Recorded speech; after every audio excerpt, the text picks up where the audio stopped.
네, 반갑습니다.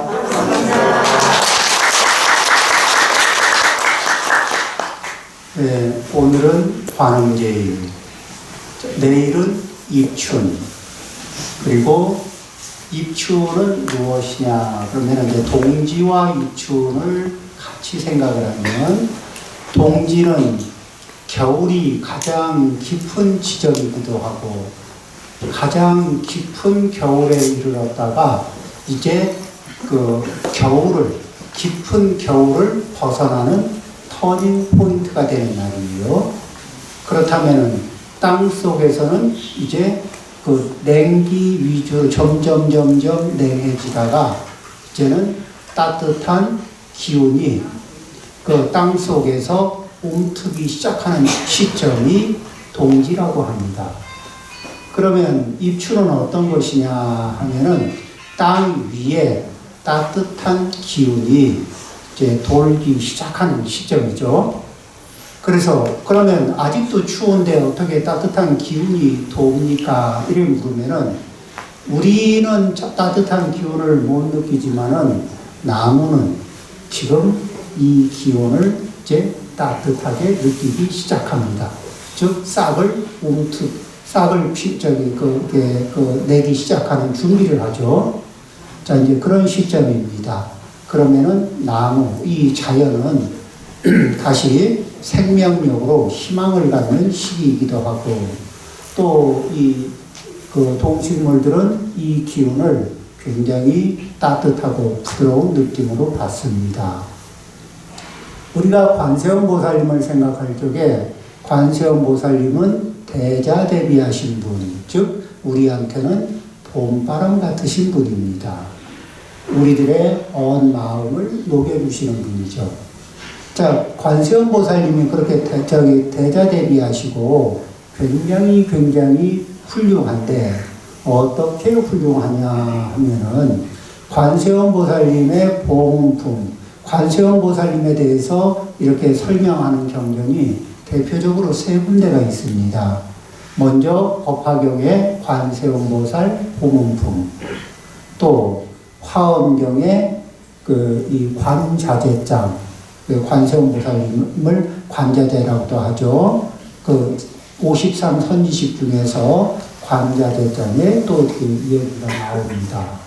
그 다음에 능엄경에 능엄경에서 보면은 이제 이근 원통장이라고 하는 자리에서 관세음보살 보문품과 거의 같은 내용의 말씀이 있습니다. 그런데 그 내용을 따라서 이렇게 보면은 공통적인 것이 어떤 게 있냐면은 장자나 거사에게는 장자, 거사의 모습을 나타내서 설법을 해주고, 왕이나 대신의 이들에게는 왕이나 대신의 모습을 놔두어서 설법을 해준다. 그렇죠? 또 비구니에게는 비구니의 모습을 놔두어서 설법을 해준다. 이런 내용이 있어요. 그 얘기는 무엇이냐 하면은 우리는 동질감을 느끼는 사람의 말을 잘 들을까? 이질감이 나는 사람의 말을 잘 들을까? 동질감을 느낄 수 있는 사람에게 귀를 여는 버릇이 있어요. 그러면 관세음보살님은 대자대비를 베풀기 이전에 무엇부터 할까? 대자대비를 무작정 베풀까? 아니면 동질감을 느끼게 하고서 대자대비를 베풀까? 동질감을 느끼고. 그러려면 내가 상대방을 느껴야 동질감의 코드를 찾을 수 있을까? 상대가 나한테 맞춰야 동질감의 코드를 찾을 수 있을까? 내가 맞춰야 되겠죠. 그런데 우리는 어떻게 해요? 왜 너는 나한테 안 맞추니? 이렇게 이렇게 한탄을 하고 섭섭해하고 하는 일들이 많을까 적을까? 우리는 오늘 관음제일에 관세음보살님의 대자대비한 공덕을 찬탄하면서 관세음보살님만 훌륭하세요. 우리는 이대로 살다 죽을 겁니다. 이런 건 아니죠. 뭐죠? 우리는 관세음보살님의 대자대비한 마음과 그리고 크신 지혜를 따라 배우면서 저도 관세음보살님처럼 대자대비해지고 대지혜가 생겨날 수 있도록 노력할 겁니다. 관세음보살님, 가피를 내려주십시오. 길을 열어주십시오. 이런 마음 아닐까요? 그래서 그리고 이런 마음을 가지면 관세음보살님이 우리 마음 속에 있는 이렇게 우리가 살아가면서 바라는 아쉬운 그런 소원들도 이렇게 들어주실 수 있는 여지가 훨씬 더 좋을까 안 좋을까? 그렇죠. 자, 엄마 아빠를 닮은 아들 딸이 더 이쁠까? 엄마 아빠를 닮아가려는 아들 딸이 이쁠까? 외면하는 아들 딸이 이쁠까? 관세음보살님한테는 특별히 그런 건 없겠지만 그래도 가피를 받게 되면 누가 더 가피를 받을 것 같아요? 관세음보살님을 닮아가려고 하는 그런 이들이 더 많은 가피를 받을 겁니다. 그렇죠? 자, 그러면 이제 또 생각을 해보는 거예요. 관세음보살님은 장자나 거사가 오면 장자나 거사의 눈높이에 맞추기 위해서 장자, 거사의 눈높이가 어디쯤 되나 이걸 먼저 찾지 않을까? 그렇죠? 또 왕이나 대신이 오면은 왕과 대신의 눈높이는 어떻게 가지고 있나를 살펴봅니다. 또 비구나 비구니가 오면은 또 비구, 비구니의 눈높이를 찾아서 거기에 맞춰서 이야기를 합니다. 그러면은 우리가 어른들과 젊은 사람들이 대화를 하는데 대화가 잘 안 되는 건 뭐가 안 맞아서 그렇죠? 눈높이가 안 맞아요. 그럼 어떻게 눈높이를 맞추느냐? 젊은이들은 어른들의 눈높이를 이해하려고 노력하고 어른들은 젊은이들의 눈높이를 이해하려고 노력하는 거예요. 이거를 서로 노력하는데 이렇게 서로 눈높이를 이해하기 위해서 노력하는 것, 이것을 뭐라냐면 상호 존중, 상호 공경. 그러니까 어른들도 젊은이들을 존중하고 공경하는 마음을 갖고 젊은이들도 어른들을 존중하고 공경하는 마음을 갖습니다. 우리는 이 미운 사람들과 함께 있으면 내 삶이 어떨까요? 행복할까? 팍팍할까? 섭섭한 사람들하고 같이 살면 내 삶이 행복할까? 팍팍할까? 팍팍하죠. 내가 존중하고 존경하고 싶은, 공경하고 싶고 존중하고 싶은 사람들하고 살면 좀 바쁘겠지.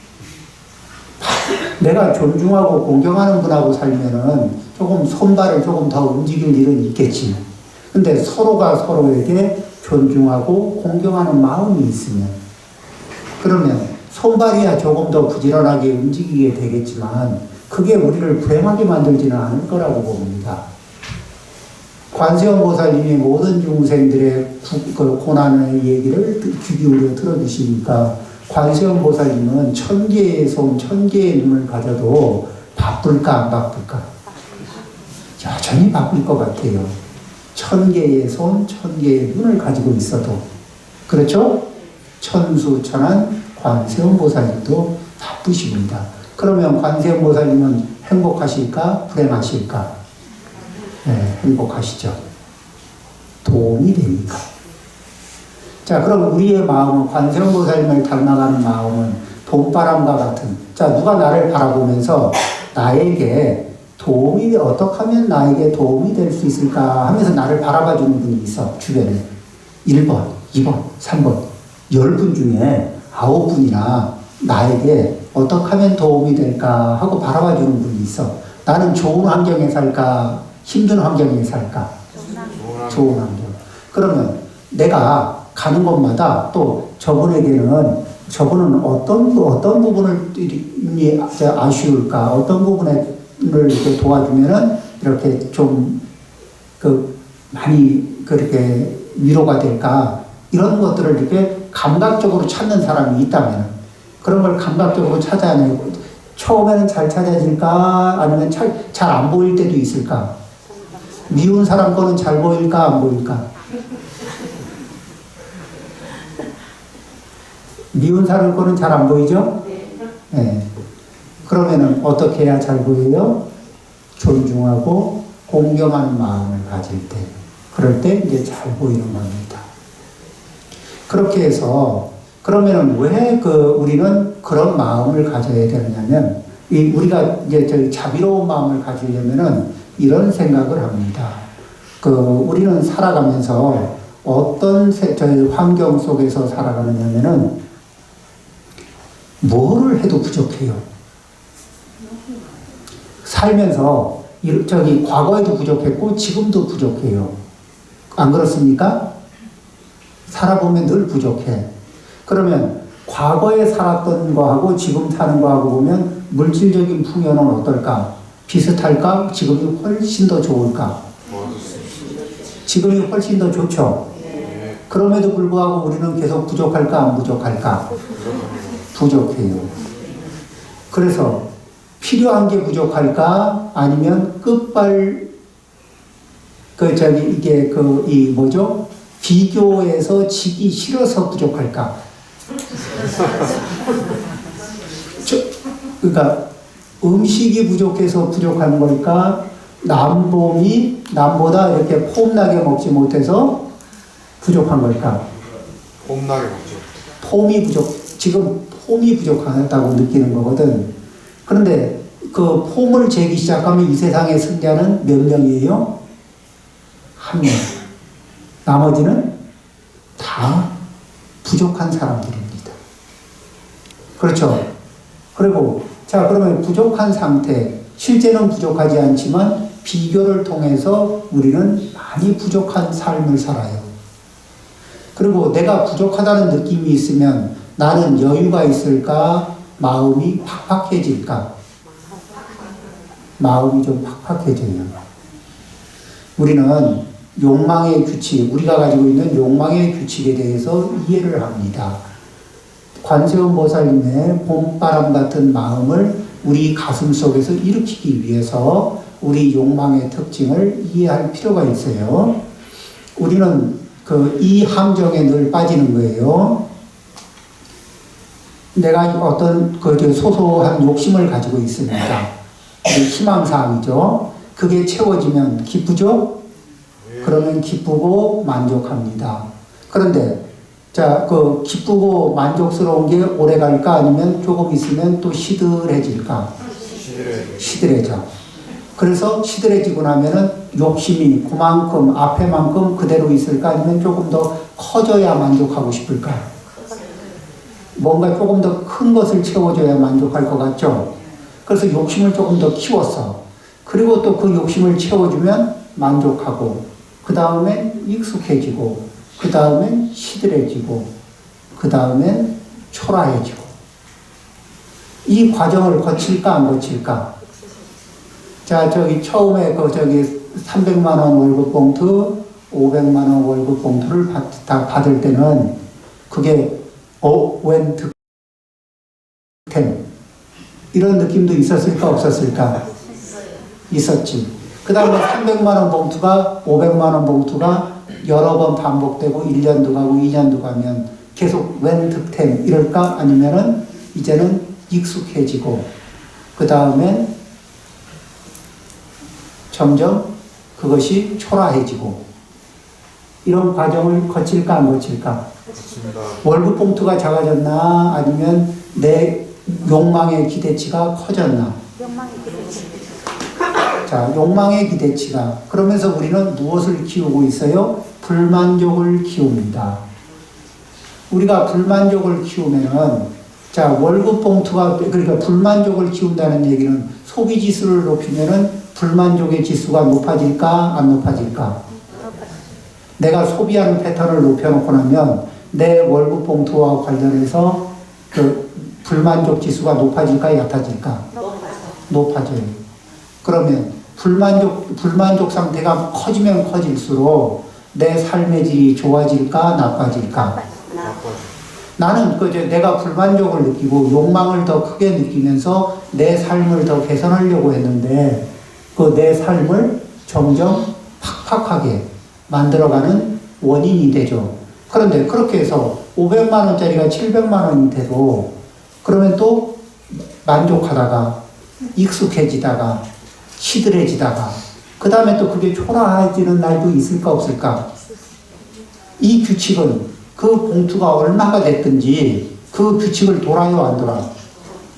계속 그 패턴이 똑같이 돌죠. 그러다가 조금 더 있으면 어떻게 되느냐? 이제는 내가 아무리 노력해도 700보다는 더 못 키워 월급 봉투를. 그럴 수도 있죠. 그런데 욕망은 어디로 가 있어? 소비 지수는 900, 1000으로 달리는 거야. 그러면 나는 가난해질까? 안 가난해질까? 초라해질까? 안 초라해질까? 내 가슴에 불만은 쌓일까? 안 쌓일까?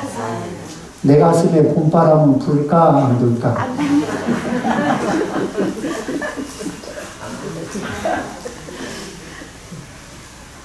우리는 욕망을 키우는 법에는 익숙한데 커진 욕망을 다시 줄이는 방법에는 서툴러요.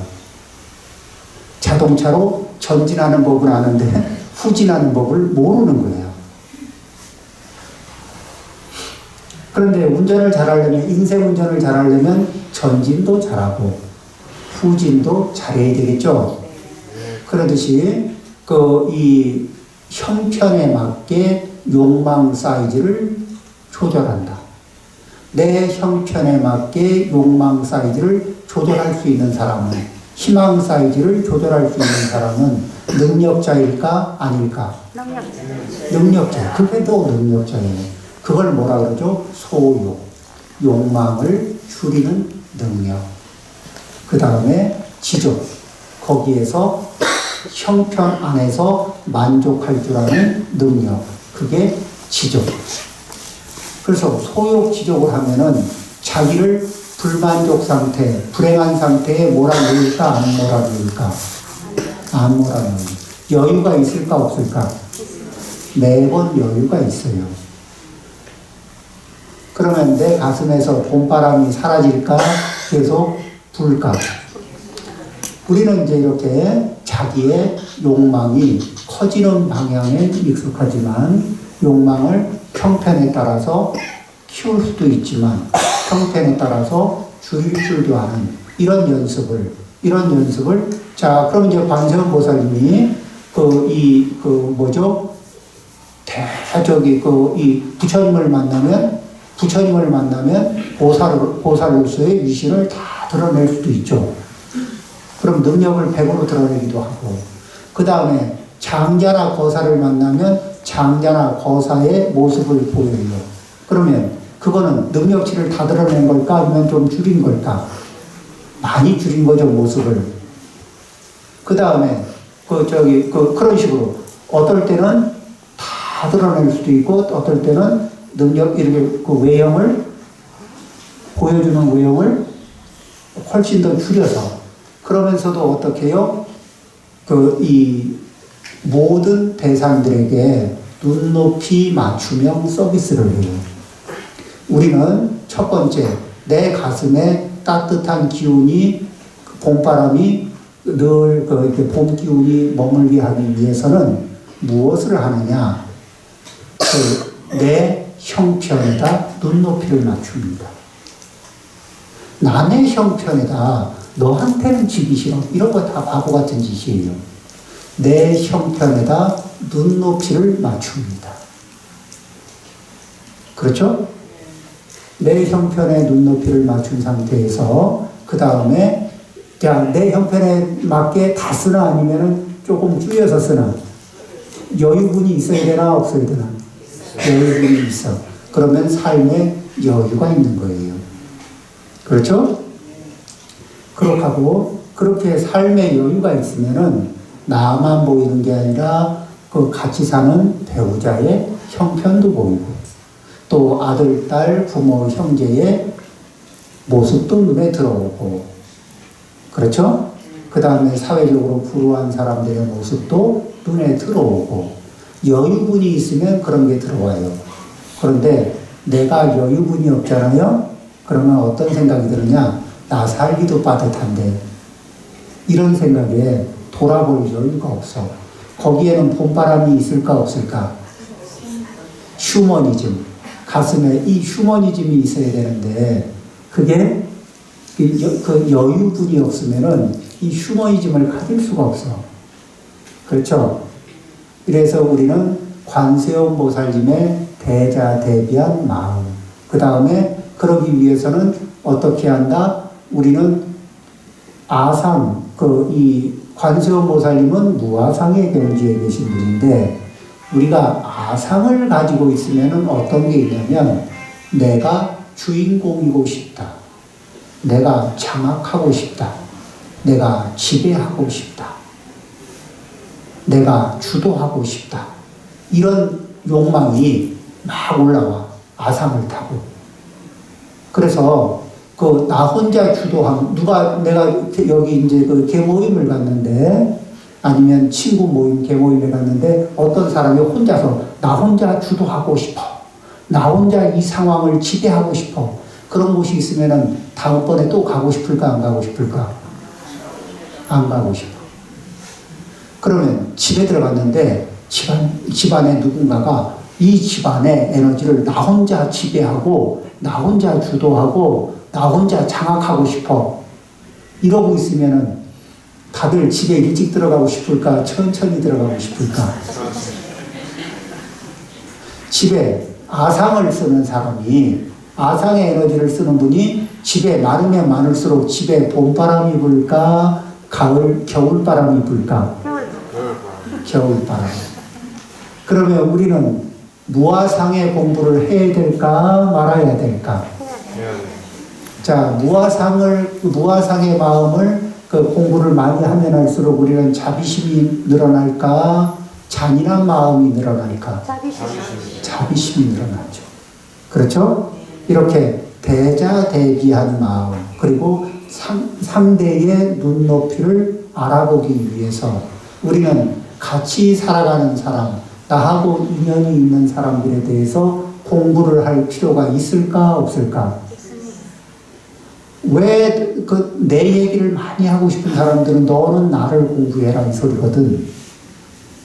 내 얘기를 위주로 하고 싶은 사람은 나를 공부해서 나한테 맞춰. 이런 마음이 밑에 깔려 있는 거야. 그렇죠? 그런데 실제 우리는 그 마음을 뒤집으면 뭐예요? 우리가 눈높이를 맞춰야 할 사람들을 공부할 필요가 있을까, 없을까? 그거를 뭐라 그래요? 이타적인 마음.